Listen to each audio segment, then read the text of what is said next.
నమస్తే, welcome to plus TV Telangana. ప్రస్తుతం మనతో పాటు బాలనగర్ కార్పొరేటర్ గారు ఉన్నారు, బీఆర్ఎస్ పార్టీ ఆ సీనియర్ నాయకులు. అన్న చెప్పండి, ఎట్లా ఉండబోతోంది బీఆర్ఎస్ ప్రచారం? ప్రజల దగ్గరికి వెళ్తే ప్రజలు ఏం చెప్తా ఉన్నారు?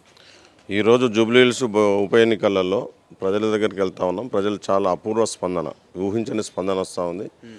మేము కూడా ఒక ఒక అనుకున్నది ఒకటైతే ఇక్కడ జరిగేది ఒకటి. ప్రభుత్వం మీద తీవ్ర వ్యతిరేకత, ఈ ముఖ్యమంత్రి మీద ఇచ్చిన హామీలు ఏది కూడా నెరవేర్చకుండా 2 సంవత్సరాలుగా కాలయాపన చేస్తున్న ప్రజల మీద పూర్తి వ్యతిరేకత ఉంది. 10 సంవత్సరాల కేసీఆర్ పాలన గుర్తు చేస్తూ ఉన్నారు వాళ్ళు. కేసీఆర్ గారు ఇచ్చినటువంటి కళ్యాణ లక్ష్మి కావచ్చు, ఆయన ఇచ్చినటువంటి డబుల్ బెడ్రూమ్లు కావచ్చు, ఏదైనా కూడా ఇంటింటికి నీరు, 24 గంటల కరెంటు, అవన్నీ కూడా గుర్తు చేస్తూ ఉన్నారు. ఈ రోజున్న ప్రభుత్వం మరి హామీ ఇచ్చింది, తులం బంగారు కేసీఆర్ ₹1,00,000 ఇస్తున్నారు.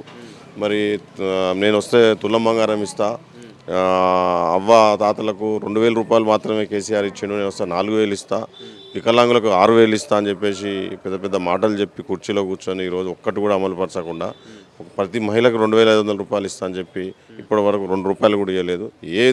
ఏ విషయంలో కూడా ప్రభుత్వం ఇచ్చిన హామీలు ఆ రోజు ఎన్నికలప్పుడు ఇచ్చినటువంటి కాంగ్రెస్ ఏదైతే 420 హామీలు ఉన్నాయో అవి 420గానే మిగిలిపోయినాయి తప్ప ఏమున్నది. ఆ ప్రజా వ్యతిరేకతను ఎదుర్కొంటుంది కాంగ్రెస్ ప్రభుత్వం. 10 సంవత్సరాల కేసీఆర్ పరిపాలన గుర్తు చేస్తూ ఈరోజు బ్రహ్మాండంగా హారతలు పడుతూ ఉన్నారు. భారీ మెజారిటీతోటి, ఊహించని మెజారిటీతోటి ఈరోజు బీఆర్ఎస్ పార్టీ జూబ్లీహిల్స్ నియోజకవర్గంలో గెలవబోతూ ఉంది. ఈ కాంగ్రెస్ పార్టీకి చెమటలు పట్టించే రోజులు రేపు 14 తారీఖు డబ్బలు ఇప్పిన రోజు తెలుస్తుంది. కాంగ్రెస్ పార్టీ పరిపాలన లేనిది ప్రజల మీద ఎంత వ్యతిరేకత ఉన్నదని కూడా ఈరోజు పార్టీకి ప్రజలకు అర్థమవుతూ ఉంది. ఈ బై ఎలక్షన్ తోటి, ఉప ఎన్నికలతోటి తెలంగాణలో మార్పు రాబోతూ ఉన్నది బ్రహ్మాండంగా. ఈ కాంగ్రెస్ పార్టీ గద్దె దిగే రోజులు కూడా త్వరలో ఉన్నాయి. బాగా మాగంటి గోపీనాథ్ గారి సతీమణి గోపీనాథ్ అనేటువంటి సేవలు కావచ్చు, బీఆర్ఎస్ పార్టీ చేసినటువంటి కార్యక్రమాలు కావచ్చు, ఈరోజు బ్రహ్మాండంగా ఉన్నాయి. ప్రజల్లోకి వెళ్తే నిజంగా మేము ఊహించని స్పందన, బాగా బ్రహ్మాండమైన స్పందనతోటి ఈరోజు ప్రజలు హారతి పడుతూ ఉన్నారు. భారీ మెజార్టీతోటి 50,000 పైచలకు మెజార్టీతో జూబ్లీహిల్స్లోకి వెళ్ళబోతున్నాం. కేసీఆర్ నాయకత్వమే కావాలి.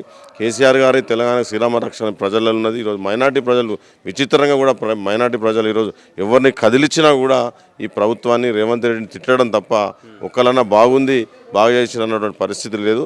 అదంతా కూడా ప్రభుత్వ వ్యతిరేకత ఈరోజు మొత్తం కూడా టీఆర్ఎస్ పార్టీకి ప్లస్ అవుతా ఉంది. ఇక్కడ కాంగ్రెస్ పార్టీ అధికారంలో ఉంది కాబట్టి మంత్రులు అలాగే ఎమ్మెల్యేలు, ఎమ్మెల్సీలు ప్రతి గల్లీ కూడా తిరిగే ఛాన్స్ ఉంటుంది. మరి వీళ్ళని ఏ విధంగా ఎదుర్కోబోతోంది బీఆర్ఎస్ పార్టీ? ఇప్పుడు వాళ్ళు మళ్ళీ ఒక అబద్ధపు ప్రచారంతో మళ్ళీ రంగంలోకి దిగిర్రు.